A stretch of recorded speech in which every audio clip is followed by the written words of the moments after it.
बिस्मिल्लाहिर्रहमानिर्रहीम। अस्सलाम वालेकुम नाजरीन, मैं हूं डॉक्टर नुमान अली और आपकी खिदमत में एक नए सेशन के साथ हाजिर हूं। जी नाजरीन, दो सवाल किए गए हैं कमेंट सेक्शन में। पहला सवाल ये है कि क्या हम बकरियों को पूरी ज़िंदगी साइलेज पे रख सकते हैं। दूसरा सवाल ये है कि क्या हम बकरियों को यूरिया ट्रीटेड तूड़ी खिला सकते हैं। तो जहाँ तक पहले सवाल की बात है साइलेज के हवाले से, तो ये जानने की ज़रूरत है कि हर जानवर की लाइक और डिसलाइक अलहदा है, पसंद और नापसंद अलहदा है। हर जानवर की प्रेफरेबिलिटी है कि वो किस चीज़ को ज़्यादा खाना पसंद करता है, किस चीज़ को वो खा तो लेता है लेकिन वो खाना पसंद नहीं करता, इतना ज़्यादा शौक से नहीं खाता। लंबे अरसे तक हम उसको रख सकते हैं या नहीं रख सकते। तो जहाँ तक साइलेज की बात है, ये पसंदीदा खुराक है गायों की। ठीक हो गया, बड़े जानवरों की ये पसंदीदा खुराक है और वो इसे अच्छे तरीके से खाते हैं ज़्यादा और दूध भी ज़्यादा देते हैं। जहाँ तक बकरियों की बात है तो वो खा तो लेंगी लेकिन उनके लिए ये डिसलाइक करती हैं, ज़्यादा प्रेफर नहीं करती साइलेज खाना। उनकी खुराक जो है वो अलहदा है जिसको वो ज़्यादा पसंद करती है, जिन पे उनकी ग्रोथ ज़्यादा अच्छी होती है। उनकी खुराक में शामिल हैं लूसन, जंतर, मोरिंगा और उसके बाद वंडा। आप लूसन की हे भी बना सकते हैं। किसी और इसी तरह जो फलीदार पौधे हैं उनकी आप हे बना सकते हैं।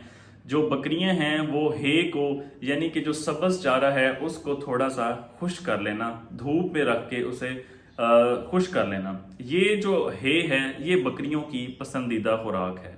तो बजाय इसके कि आप साइलेज पे खर्चा करें, उसे बनाएं और उसमें काफ़ी आपका टाइम भी लगे और वो पसंदीदा खुराक भी ना हो बकरियों की, बजाय इसके आप जो उनकी पसंदीदा खुराक हैं, जिन पे उनकी ग्रोथ अच्छी, जिनके रिजल्ट लोग ले चुके हैं, वही आप उनका इस्तेमाल करवाएं।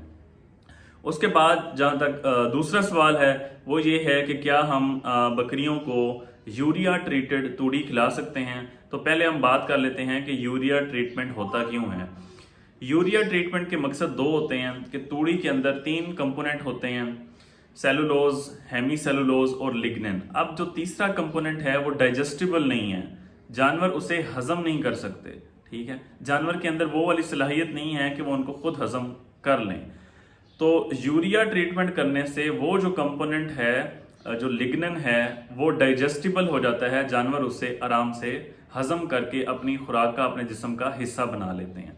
तो पहला फायदा तो इसका ये होता है। दूसरा फायदा इसका ये है कि जो तूड़ी है उसकी जो सीपी है, क्रूड प्रोटीन, उसका लेवल होता है 3 से 4, 3.5 यहाँ तक। जब हम उसकी यूरिया ट्रीटमेंट करवाते हैं तो उसका लेवल डबल से भी ज्यादा हो जाता है, 8-9% पे क्रूड प्रोटीन पहुंच जाती है। उससे जानवर, जो दूध देने वाले जानवर हैं उनका दूध बढ़ जाता है, जिनका हम वजन बढ़ा रहे हैं उनका वजन बढ़ा सकते हैं क्रूड प्रोटीन को ज्यादा करके। तो इस तरह ये जो यूरिया ट्रीटेड तूड़ी है इसका हम इस्तेमाल बड़े जानवरों में भी कर सकते हैं और बकरियों वगैरह में भी हम कर सकते हैं। लेकिन यूरिया ट्रीटमेंट सेफ तरीके से इसका इस्तेमाल किस तरह है, इसको बनाना हमने किस तरह है, उस पर मैंने एक वीडियो बनाई हुई है, उसका लिंक मैं डिस्क्रिप्शन में दे दूंगा। जिस भाई ने देखनी हो वो देख सकता है। यहाँ पे सिंपल मैं ये बता देता हूँ कि अगर आपने बनाना है, तूड़ी को यूरिया ट्रीटमेंट करवाना है, तो उसके लिए 100 गैलन पानी लें और उसमें 4 किलो हमने यूरिया डालनी है और वो फिर 100 किलो जो तूड़ी है उसके ऊपर हम उसका छिड़काव कर सकते हैं। अब इसका सिंपल तरीकाकार ये है कि 100 किलो पानी के अंदर हमने 4 किलो फौरन यूरिया डाल के सारी हल नहीं कर लेनी, हमने आधा किलो डालनी है, उसको हमने हिलाते रहना है। आधा किलो और डालनी है, हमने हिलाते कंटिन्यूसली रहना है और उसके साथ साथ हमने आधा आधा किलो यूरिया डालते रहना है। इस तरह हमने जो प्रॉपर मिक्सिंग कर लेनी है वो हमने प्रॉपर कर लेनी है यूरिया की पानी के अंदर। उसके बाद जब हमने स्प्रे करनी है तूड़ी के ऊपर, तो हमने उसकी मिक्सिंग प्रॉपर करनी है। हर जरे जरे पे एक जैसी अमाउंट में यूरिया होनी चाहिए। ठीक है, तो इस तरह जो है वो जानवर को नुकसान नहीं होगा। वरना अगर जानवर यूरिया ज्यादा अमाउंट में, जितनी उसको जरूरत है उससे ज्यादा कहीं ज्यादा खा ले, तो जानवर की डेथ की भी खतरा होता है। ऐसे कई केसेस रिपोर्ट हो चुके हैं कि जानवर ने ऐसे ना जानते हुए यूरिया पड़ी हुई थी ओपन और जानवर ने खा ली और उसकी सडन डेथ होगी, फौरी डेथ हो जाती है और इसमें ट्रीटमेंट का भी 0% चांसेस होते हैं। तो इस वजह से जो यूरिया का ट्रीटमेंट है तूड़ी के साथ, वो जो एग्जैक्ट मेथड है उसी के तहत करनी चाहिए। तो उसके लिए वीडियो जो है मैं वो लिंक डिस्क्रिप्शन में दे दूंगा, वो भी आप दे सकते हैं। तो ये थे जी आज के हमारे 2 क्वेश्चन। अगर आपका कोई क्वेश्चन हो तो आप कमेंट सेक्शन में पूछ सकते हैं। शुक्रिया।